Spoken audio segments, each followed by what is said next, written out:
Hi guys, so today we are talking about gimbals, and gimbals have become readily available for professionals, semi-professionals and hobbyists alike in the last decade, and it has sparked some really creative videos, and it's probably also very much overused in some situations, but when a gimbal is put to good creative use, it is one of the most powerful tools that any filmmaker has in their toolkit. So I've used the Ronin M for a couple of years, and there had been some serious innovation on gimbals in the last couple of years, so I started looking for a new one, and there were a lot to choose from. I ended up with the Zhiyun Crane 3 Lab, so let's check it out, why I chose it over its competitors. Here we go.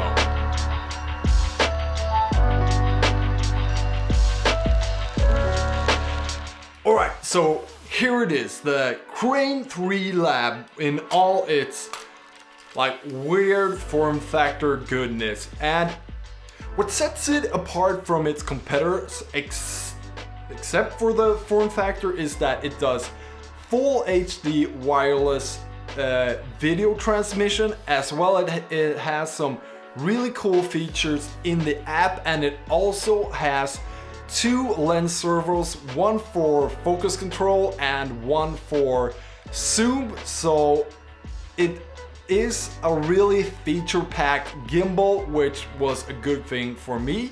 And it also has some really cool accessories like this quick release option I got right here. Boom. So I basically had three criteria when I set out to buy a gimbal. I didn't want a staff-shaped one because you are much stronger holding a gimbal like this than you are holding it like this. So check on that one. I wanted one that could fit on my slider, which this one does very nicely, so check on that as well. And I wanted one that would follow you when using the app, and check on that as well. When I started using the Crane 3, it became very apparent just how far gimbals have come in the last few years, and just like the little things that I just enjoy so much with this gimbal. Like with my old Ronin M, as soon as I wanted to put it down, I had to go where my stand for the Ronin M was. Here I can just fold this handle out.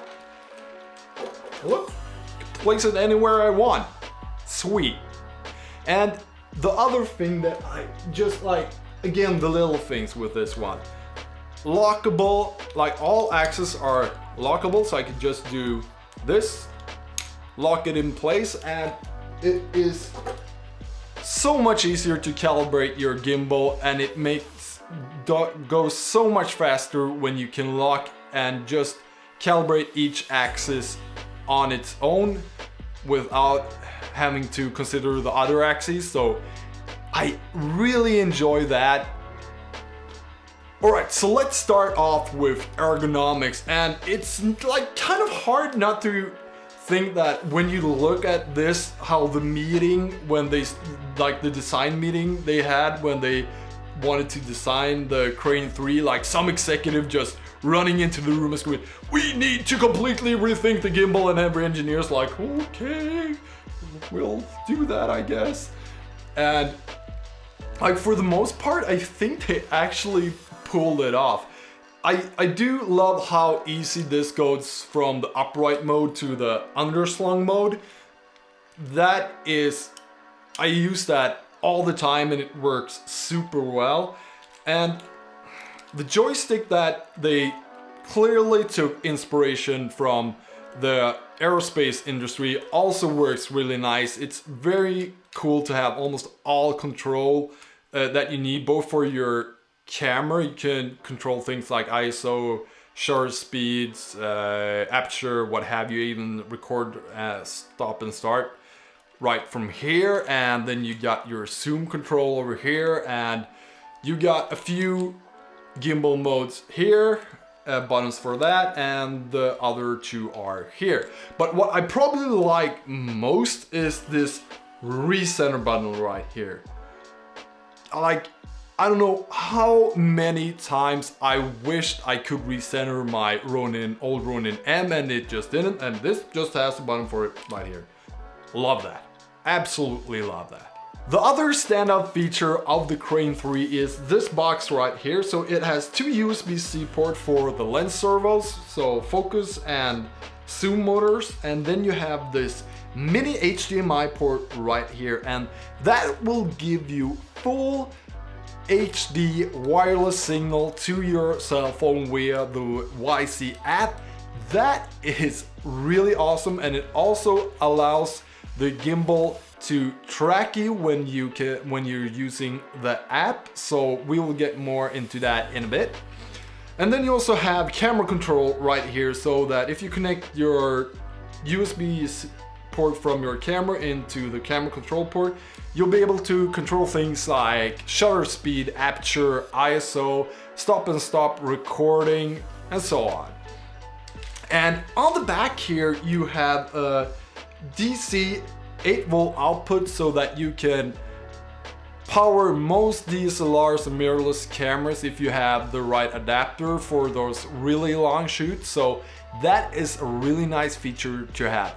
So let's have a closer look at the CY Play app, because here the Crane 3 really sets itself apart. Now, don't get me wrong, there are a lot of gimbals out there that have that panorama function, the time-lapse function, all that jazz, but since the Crane 3 has that full HD wireless transmission, it allows you to do some other really cool stuff.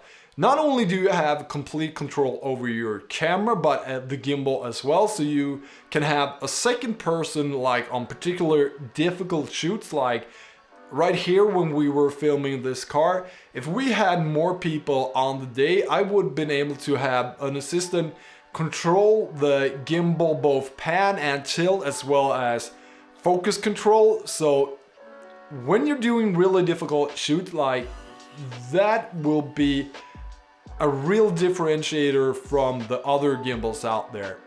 If you're considering buying the Crane 3, I really recommend that you get the Creators Package, because you get a lot of cool accessories, like these two lens servos. One is for focus, the little one I got right here, and the big one is for zoom control.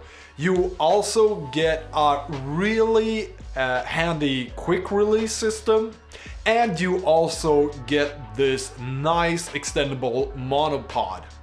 The Crane 3 must be a spectacular gimbal by all accounts then. Well, it's not without its faults though, and my biggest complaint is probably had to do with the follow focus implementation. Now, the competition allows you to use the follow focus motors both with the gimbals and standalone. Zhiyun won't let you do that with the Crane 3. The follow focus motor only works with the gimbal. And also, it does not allow you to calibrate your follow focus motors to your lenses. So if you're using manual lenses, it's kind of hard to find where those hard stops are, and you run the risk of damaging both your lens and your motor. I also really don't like that you can't sort of disassemble it more than like this much. It does take a lot of like camera bag real estate. With this solution, the Ronin S packs up a lot better than the Crane 3 does, and that is something that if you're packing light most of the time, that is something to consider with this gimbal. I would have liked to see more standardized inputs on the I/O box that we got on the Crane 3, like standard HDMI. It is so hard because this uses mini HDMI, and it's just so hard to find mini HDMI cables, especially if your camera uses micro HDMI like the Fuji X-T3 that I'm recording on right now, or the Sigma FP that I got on the Crane 3, good luck finding a micro HDMI to mini HDMI cable. That, my friends, is a really rare beast. And also I would have liked to seen a standard USB-A port instead of the weird sort of USB whatever that is that's on there right now.